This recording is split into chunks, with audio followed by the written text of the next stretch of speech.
네, 여러분 안녕하십니까? 강병욱 박사의 주린이를 위한 경제기사 읽기. 오늘 12월 19일입니다. 자, 오늘 이제 장 끝나고 나니까 올해 증시 폐장까지 이제 6거래일 남았습니다. 6거래일.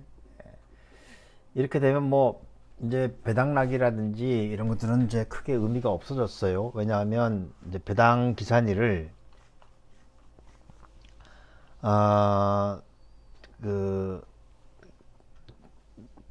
회사에 따라서 제가 그 2월이나 3월 또 내지는 그 뒤로 미루는 그런 이제 조치들이 취해지고 있어가지고 일률적으로 뭐 배당락이다 뭐다 이렇게 이야기하기는 어려운 그런 상황으로 가고 있습니다. 이건 이제 나중에 아마 좀 어, 논의를 해봐야 되는 문제 같아요. 왜냐하면 배당을 주는데 그 실적들 있잖아요. 실적이 나는데 우리가 지금 회계 연도가 1월 1일부터 12월 31일까지고 12월 31일까지의 저기 그 이 성과를 가지고 이제 배당을 주게 되어 있는데 그러면 예를 들어서 같은 기간 동안에 투자를 했던 사람들이 있단 말입니다. 1월 1일부터 12월 31일까지. 그러면 그 사람들에게 사실 이 정당한 배당의 소유가 돌아가야 되는데 근데 그게 뭐 나중에 2월 달에 사도 되고 3월 달에 사도 되고 이렇게 된다면 이거는 아마 이 시기의 어떤 미스매치 이런 거에 대해서 좀 논의를 더 해보고 부작용이 없는지 이런 것들 생각해 봐야 될 것 같아요. 왜냐하면 지금까지 배당을 받을 수 있는 권리의 기간과 그렇죠? 그리고 저기 그 회계 기간이 일치시켜 온 건 다 이유가 있었기 때문에 그런 것인데 그거 좀 생각을 해봐야 되겠다라는 생각이 들고요.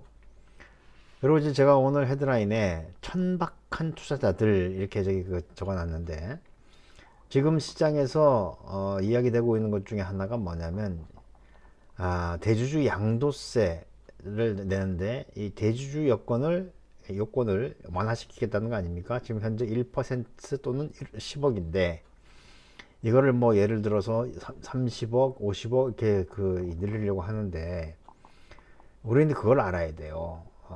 사실 민주사회에서 가장 필요한 것은 노블리스 오블라주예요. 왜냐면 이제 이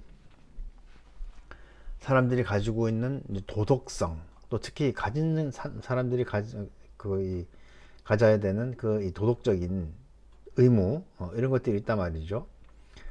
세금 같은 경우에는 기본적으로 근로소득에 대해서는 낮은 세율을 그리고 불로소득에 대해서는 높은 세율을 이렇게 매기는 것이 기본입니다. 그러니까 우리 저기 그 부동산 거래한다든지 그렇지 않으면 이 저기 그 이 주식을 통해서 거래를 한다든지 수익을 낸다든지 했을 때 여기는 높은 세율이 책정이 돼야 돼요. 어, 그렇게 해야지만 나라가 건전하게 돌아갈 수 있단 말입니다. 그런데 우리는 이 근로소득은 거의 유리지갑이고 불로소득에 해당하는 부동산 보유세라든지 그렇지 않으면 부동산 거래세라든지 이런 거에 대해서는 막 깎아주려고 그래요. 그리고 주식을 통해서도 저기 그 수익을 낸 거에 대해서 과세를 하지 않으려고 하는 그런 움직임. 이거는 좀 천박하다. 그리고 그것을 길을 쓰고 주장하는 사람들 너무 천박하게 느껴진다. 나는 기본적으로 기꺼이 세금 낼 용의가 있어요. 어, 근데 그걸 갖다가 죽기 살기로 저기 이 덤벼드는 사람들 정말 더럽고 천박하다. 저는 이렇게 생각합니다. 그래서 나라가 지금 이제 그 꼴이 말이 아니잖아요. 지금 IMF 외환위기가 온다느니 이런 얘기들이 지금 공공연하게 돌고 있는 그런 상황인데 왜 그래요? 국간이 비었어요. 나라 국간이. 예. 근데 뭐 저기 그 애국자가 어디 있겠습니까? 자기 이익만 하면 저기 된다. 그래서 지금 이 나라가 이 모양 이 꼴이 되는 거예요. 그래서 천박한 놈들이 위에 있고 또 천박한 인간들이 그들을 지지하고 있고 그러다 보니까 나라는 망가지고 저들끼리 잘 살 수 있는지 한번 가봅시다. 나는 절대 그렇게 되지 않을 것이다 라는 생각을 하게 되는데, 나중에 저기 이 폭동이 일어나면 과거에 농민들이 죽창으로 찔러 죽였듯이 그런 일들이 이 천박한 사람들에게 가지 않으리라는 법이 없다. 나는 그렇게 생각합니다. 아무튼 우리 적어도 천박해지진 맙시다. 이런 얘기를 하고 싶고요. 자, 시장이 끝났으면 끝난 걸 좀 보도록 하죠. 오늘 1포인트 플러스, 코스닥은 7포인트 플러스. 외국인이 순매도를 했죠. 환율은 또 10원 60전 올라갔어요. 아, 전체적으로 보면 이제 그 개인적으로는 이 시장이 좋아질 것이다. 근거는 없다. 그렇죠? 근거는 없는데 이 시장은 좋아질 것이다. 근데 그것이 기한을 가지고 있다. 이런 그 말씀을 계속 드렸었고, 그래서 큰 그림에서 저희 이 변화가 없었기 때문에 마이크를 이제 띄엄띄엄 잡았었습니다. 왜냐면 할 얘기가 없는데 계속해서 마이크를 저기 쥐는 것은 오히려 내 정신 건강에 나쁜 저기 영향을 줄 수가 있기 때문에 그렇다라는 생각을 하게 되고요. 일단 뭐 수급을 보면은 이제는 이제 소강에 들어가는 상태죠. 소강 상태. 그리고 업종별로 보더라도 조금 이제 소강 상태의 그 기미가 보이고, 일봉을 보고 왔었는데, 주봉을 보고 왔었는데, 일단 목표치에 왔어요. 목표치에 왔어요. 주봉. 그래서 제가 볼 때는 이제 올해 장사는 다 했다. 다 했다. 내년을 이제 준비해야 되겠다. 이런 생각을 하게 되고, 내년은 어떻게 되겠느냐? 글쎄요, 내년 선거 전까지는 저기 그 뭔가 계속해서 희망적인 분위기를 띄우려고 하겠지만, 그럴 것 같으면 내년 1월과 2월에 모든 매매를 전부 다 마무리하고, 그다음부터는 좀 이제 보수적으로 가야 되겠다. 이런 생각을 하게 되고요. 시가총액 상위 종목들 움직임을 보면, HMM은 지금 하림그룹에서 가져갔다는 거 아닙니까? 그렇죠? 하림그룹에서 잠시 뒤에 이제 위너스커스라든지 이런 거에 대해서는 이야기하겠지만 좀 지켜봅시다. 삼성 엔지니어링, NC소프트, 한국타이젠 테크놀로지 이런 것들이 좋았고요. SK 아이테크놀로지나 금호석유, LG디스플레이, 에코프로 머티리얼, 하나오션 이런 것들을 밀려 내려갔습니다. 코스닥에서는 GCL, 하림지주, 하림이 가져갔다는 거예요. 지금 HMM을, LS 머티리얼, HLB, JYP 엔터테인먼트, 차바이오텍, 보영 이런 것들 괜찮고요. 밀리는 것은 코엘 패션이나 카페24, 레인보우 로보틱스, WPC 뭐 크게 저기 그 얘기되는 거 아닌 것 같고, 6개가 올라간 것은 하림이고, 그렇죠? 반도체 설계, 컨텐츠 음원, 바이오 줄기세포 치료제 이런 것도 괜찮았고요. 밀리는 건 크게 밀리는 게 없었습니다. 증시 주변 자금, 이게 지금 미수가 지금 아직까지도 뭐라고 얘기해야 되나요? 이게 아직까지 저기 그 해결되지 않은 부분들이 있어서 이거는 노이즈가 많은 거죠, 그렇죠? 그리고 여태금 뭐 증가폭이 들락날락하네요. 신용은 꾸준히 좀 늘어나고 있는 그런 상황이고, 일단 뭐 가수요도 수요이기 때문에 올라가는 것은 이게 아마 시장을 지탱하고 있는 요인이 아닌가 싶은 생각이 들고, 국제 유가의 변동성이 좀 있어요. 아무래도 이제 공급 쪽 불안 이런 것들에 대한 적이 논의가 있는 것 같고, 달러 인덱스도 이제 바닥을 좀 잡는 것 같죠.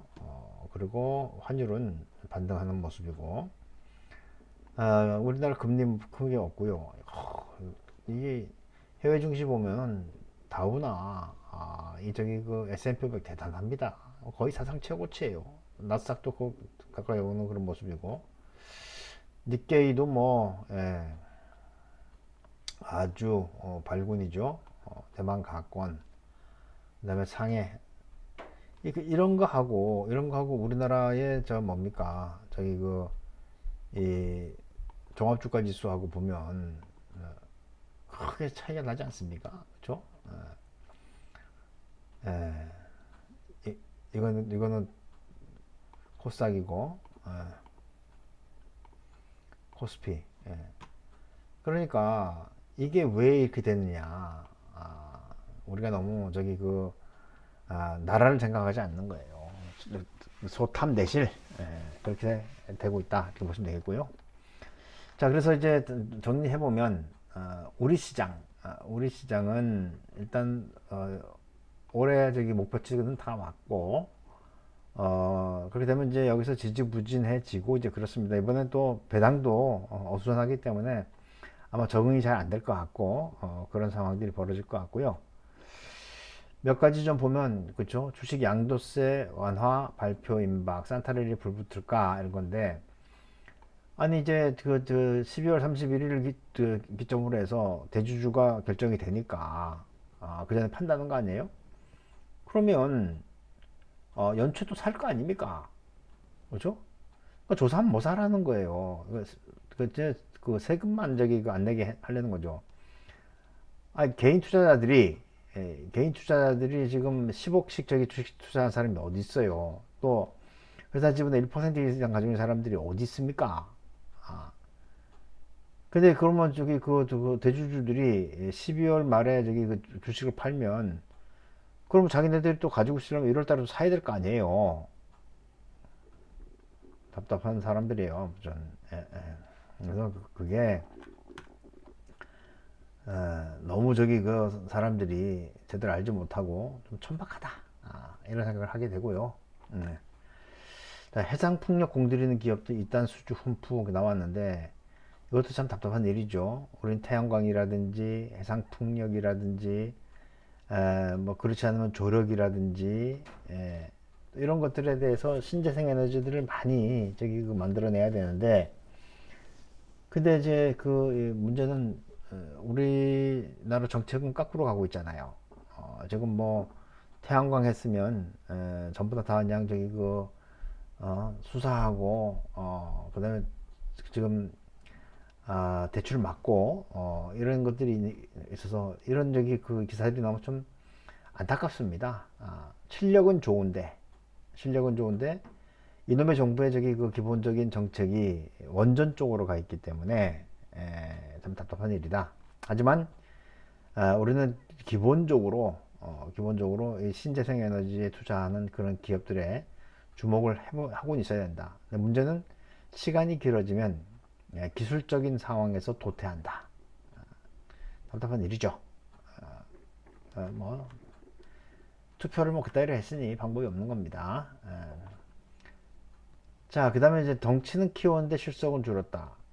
M&A 후유증에 시달리는 글로벌 기업들 나왔는데, 사실은 이제 하림이 H&M을 가져갔어요. 근데 하림이 H&M을 가져갔 또 이번에는 하림이 지금 페노션을 가지고 있잖아요. 페노션은 벌크고, H&M은 지금 컨테이너고, 그러니까 자기네들 이제 수직 계열화를 했다라고 하는 건데, 먹을 걸 먹어야 되는데 차라리 동원이 먹었으면 어떨까라는 생각을 하게 됩니다. 그룹의 어떤 위상도 있고, 그리고 또 어떤 이 작업이라든지 이런 걸 하는 걸 보면, 뭐 동원도 보면은 거기에 이제 이 수산물도 있고 하니까, 이런 거죠. 그런데 잘못 먹으면 이 H&M 같은 경우에, 이게 과거에 이제 현대상선 아닙니까? 현대상선이 그 전에 이제 한진해운, 현대상선이 한진해운을 먹고, 그러면서 박근혜 정부 때 해운조선 구조조정하면서 나가 떨어지고 그러는 과정에서 산업은행한테 넘어갔다가 지금 이제 민간에 파는 거 아닙니까? 근데 과거에 보면은 이제 어디에요? 금호산업이 대우건설을 먹었다가 뱉어낸 적이 있어요. 이걸 이제 위너스 커스, 승자의 저주 이렇게 부릅니다. 근데 그런 것들이 너무 많다는 거예요. 너무 많다는 거예요. 그러니까 이제 기본적으로 M&A를 하게 되면 기본적으로 발생해야 되는 것이 뭐냐면 시너지예요. 시너지라고 하는 것은 상승 효과를 얘기합니다. 그러니까 1 플러스 1이 2가 아니고 2보다 큰 효과를 내는 건데, 여기에는 무엇보다도 첫 번째는 코스트 다운이 있어야 되겠고, 다음에 이제 저기 그 매출의 증대 이런 것들이 나와야 합니다. 그런데 그렇지 않고 그냥 저기 그 돈만 때려박는 그런 일들만 생기게 되면 미너스 커스에 빠져서 어렵게 되는 것이죠. 그래서 뭐 저기 그 물론 우리 저기 그이 국적 해운사 이런 것들이 잘 되면 좋죠. 그런데 이 인수되는 과정이나 이런 걸 가지고 봤을 때 하림이 과연 잘 할 수 있을까? 여기에 대해서는 아직도 의구심을 가지고 있다. 그래서 너무 큰 걸 먹었다가 저기 그 소화를 못 시키고 대뱉는 그러면 또 이제 그이 닭값 올리겠죠. 이런 것들 다 저기 그 국민들한테 부담으로 가지는 않는지 이런 것들을 좀 잘 봐야 되겠다는 생각이 듭니다. 그래서 주식 투자를 하려고 해도 똑똑해야 돼요. 똑똑해야 돼요. 이게 나한테 득이 되는 것인지 손해가 되는 것인지도 판단하지 못하면서 주식 투자하는 것은 이거는 뭐 도둑놈 소굴에 가서 주머니를 벌리는 것과 같다 이런 생각을 하게 됩니다. 자 어찌됐든 스스로 판단할 수 있는 능력을 가진 사람들은 주식을 해라. 그렇지 않은 사람들은 적금을 들어라. 이게 제 기본적인 생각이에요. 그래서 오늘 여기까지 하고 마무리하도록 하겠습니다. 또 뵙도록 하죠. 고맙습니다.